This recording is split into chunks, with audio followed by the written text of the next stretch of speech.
ისრაელის ავიაკომპანია Israel Air-ის რეისს დღეს ადრე არ მისცეს დაშვების უფლება სლოვენიის დედაქალაქში, რადგან ხელისუფლებამ აღნიშნა, რომ ისინი ეწინააღმდეგებიან ისრაელის მთავრობის პოლიტიკას. ებრაულენოვანი მედიის ცნობით, თვითმფრინავი გარკვეული დროით წრეებს აკეთებდა, სანამ ხორვატიაში დაჯდებოდა. Israel Air-ის აღმასრულებელმა დირექტორმა ისრაელის არხ 13-ის განუცხადა, რომ ეს ინციდენტი, ციტატა, წარმოადგენს ევროკავშირის საავიაციო შეთანხმებების აშკარა დარღვევას. საგარეო საქმეთა სამინისტრო აცხადებს, რომ ეს ინციდენტი სრულიად მიუღებელია. და ახლა ჩვენ კვლავ ბრუნდებით i24 News-ის ინგლისურენოვან უფროს კორესპონდენტ დენ ოუენ ალტერმანთან გვითხარით ამ გადაწყვეტილების შესახებ და როგორ დაიწყო ეს პროცესი. კარგი ემილი, მოკლე, ებრაული გაკვეთილი, ფრაზა, ებრაულად. ავირათ სოფ კურს. ეს ნიშნავს კურსის დასასრულის ატმოსფეროს.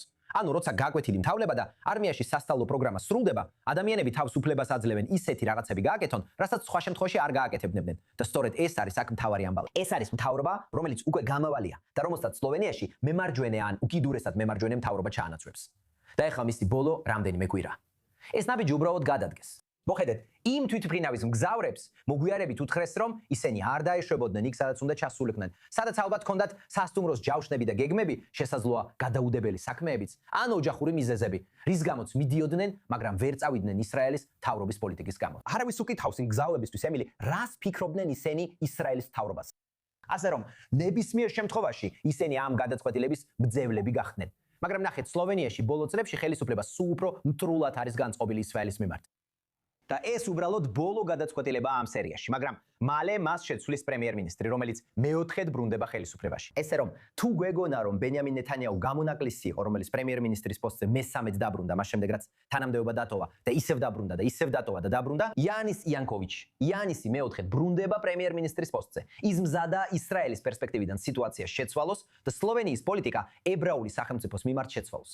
მაგრამ ნებისმიერ შემთხვევაში გამავალი მთავრობის მხრიდან ეს იყო ბოლო ნაბიჯი, რომ ეს გაეკეთებინათ ისრაელის რეისისთვის, რომელიც უკვე ჰაერში იყო სავარაუდოდ, რომლის დაშვების გეგმებიც მანამდე იყო ცნობილი, სანამ აფრინდებოდა. და შემდეგ ჰაერში მგზავრები ამ გადაწყვეტილებით მძევლებად იქცნენ და ზაგრებში გადაამისამართეს.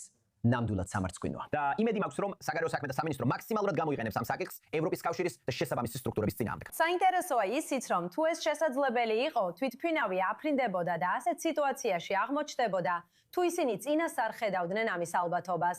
ერთ-ერთი პასუხგაუცემელი კითხვა სწორედ ეს არის. და თუ აფრენამდე ცნობილი იყო, რომ ასეთი რისკი არსებობდა, რატომ დაუშვა ისრაელმა ამ რეისის აფრენა? ეს იქნება ერთ-ერთი კითხვა, რომელსაც დასვამი. მაგრამ ყველაზე მნიშვნელოვანი კითხვა სლოვენიის მთავრობას უნდა დაესვას.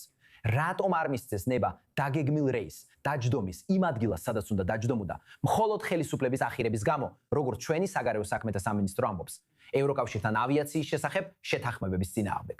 და ემილი, საუბარია მგზავრებზე, რომლებსაც არავინ კითხა აზრი ისრაელის მთავრობაზე, როცა მათი თვითმფრინავი სხვა მიმართულებებით გადაამისამართეს. ეს უბრალოდ კოლექტიური დასჯის ედვარი ფორმაა მათ მიმართ, რომელიც სლოვენიის ხელისუფლებამ მიიღო ჩვენი ხელისუფლების თქმით ისრაელთან ავიაციის შესახებ შეთანხმებების დარღვევით. მაგრამ ნებისმიერ შემთხვევაში ეს მალე შეიცვლება, რადგან სლოვენიაში ახალი მთავრობა მოდის და სულ მცირე ისრაელის თვალსაზრისით ეს მისასალმებელია. ცვლილება, გარკვეული იმედი, დიახ.